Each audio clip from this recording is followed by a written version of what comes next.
Assalamualaikum warahmatullahi wabarakatuh. Selamat pagi anak-anak.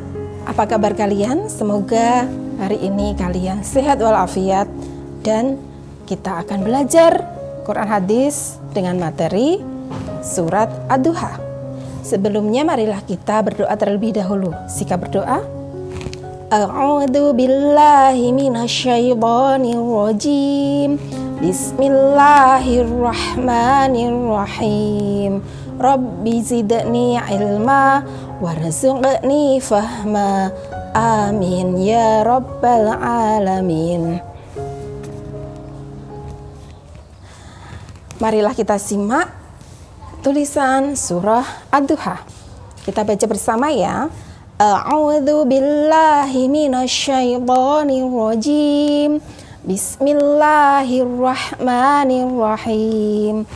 Wadduha wallaili idza saja.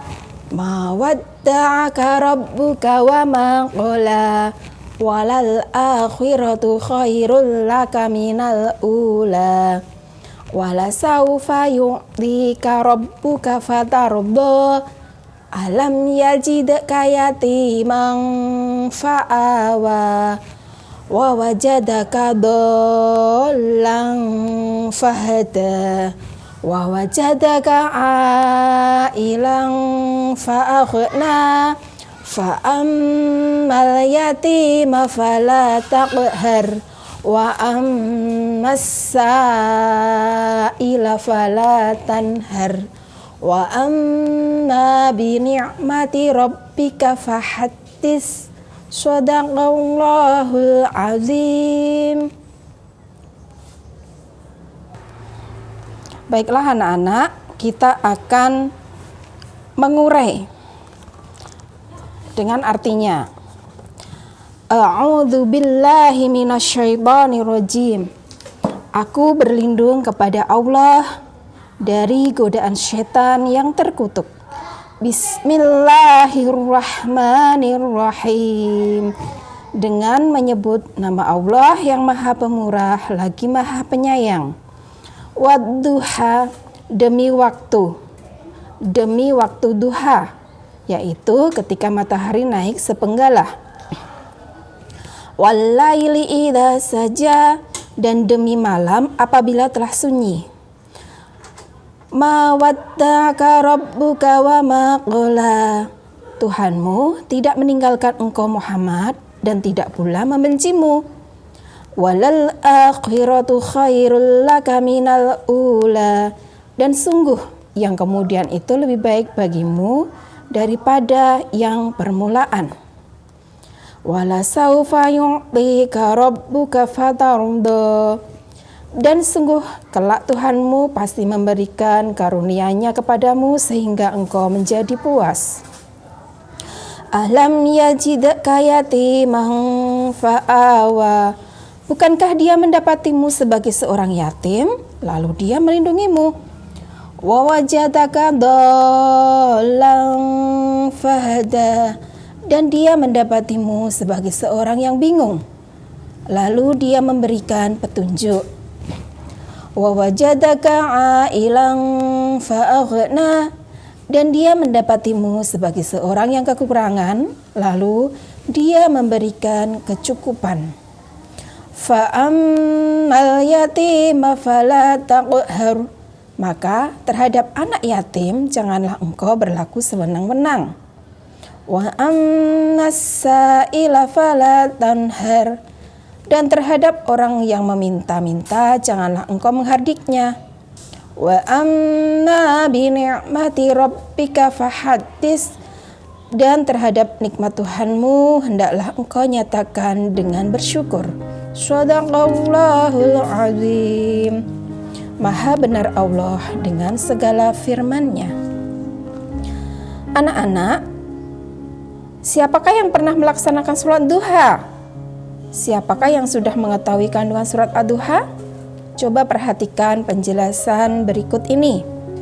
Surat Ad-Duha adalah surat yang ke-93. Berapa anak-anak? Surat yang ke-93. yaitu setelah surat Al-Lail dan sebelum surat Asy-Syarh atau Al-Insyirah. Ad-Duha termasuk golongan surat Makkiyah yang terdiri dari 11 ayat. Nama Ad-Duha diambil dari ayat pertama yang artinya ketika matahari naik sepenggalah. Turunnya surat Ad-Duha ini merupakan berita yang sangat menggembirakan bagi Nabi Muhammad SAW yang sebelumnya dirundung duka. Menurut hadis yang diriwayatkan oleh Imam Bukhari dan Imam Muslim, serta selain keduanya bahwa Jundub telah menceritakan Rasulullah SAW pada waktu itu sakit sampai tidak bisa bangun untuk melaksanakan sholat tahajud selama 2 atau 3 malam. Rasulullah SAW merasa sedih karena tidak ada waktu yang turun lagi, karena tidak ada wahyu yang turun lagi, yang disebut kemudian sebagai fatratul wahyi atau masa kekosongan tidak turunnya wahyu.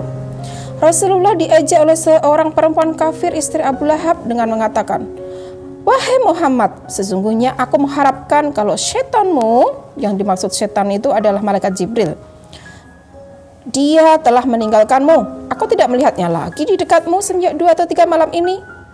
Maka Allah menurunkan surat Ad-Duha ayat 1-3. Ayat 1-2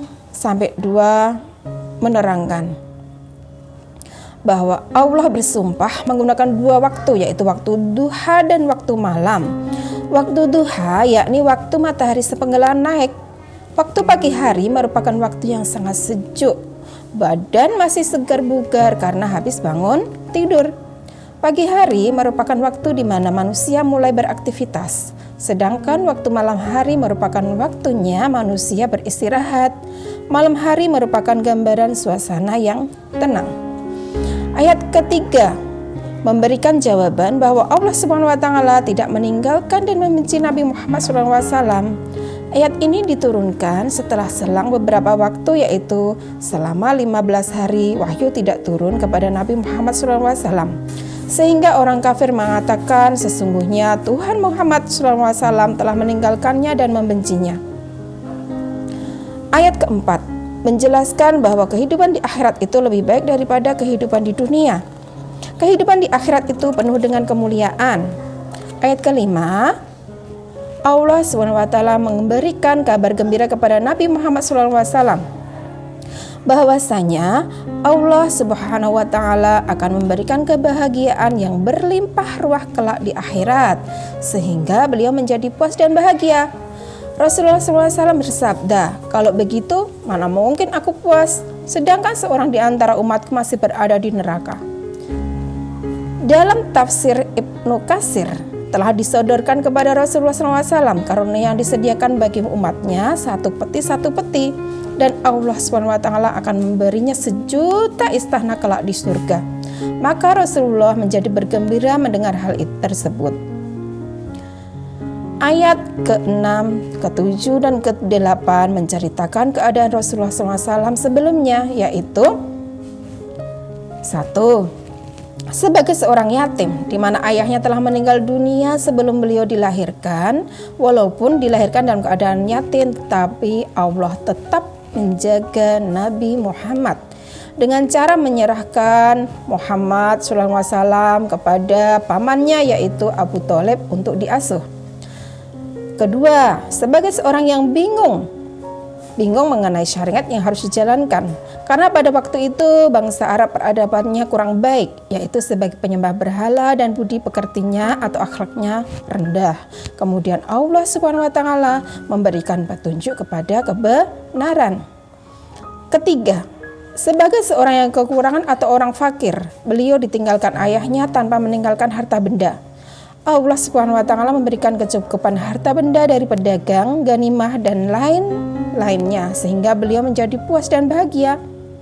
Pada ayat ke-9 dan 10 menjelaskan bahwa Nabi Muhammad SAW telah mendapatkan karunia yang luar biasa dari Allah Subhanahu wa Ta'ala, yaitu sebagai anak yatim beliau dilindungi, diberi petunjuk dari kebingungan, dan telah diberi harta benda,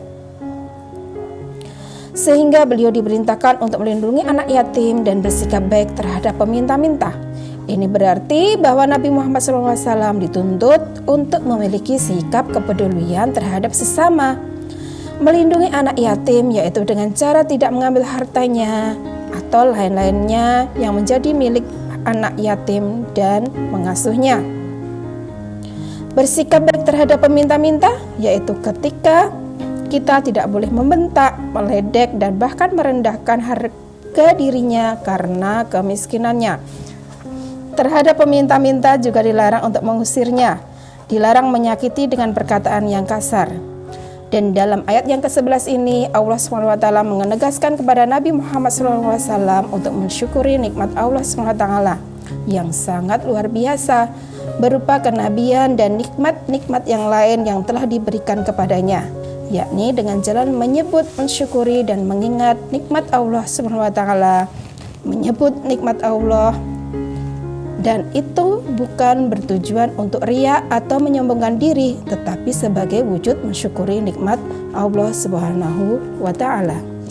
Demikian anak-anak materi Quran Hadis Surat Ad-Duha. Semoga kalian faham dan mengetahui isi kandungan ayat-ayatnya ya. Tugas kalian adalah mengartikan surat Ad-Duha beserta ayatnya seperti yang sudah Ibu uraikan tadi. Demikian, mohon maaf apabila banyak kesalahan dan kekurangannya. Semoga ada manfaatnya. Wassalamualaikum warahmatullahi wabarakatuh.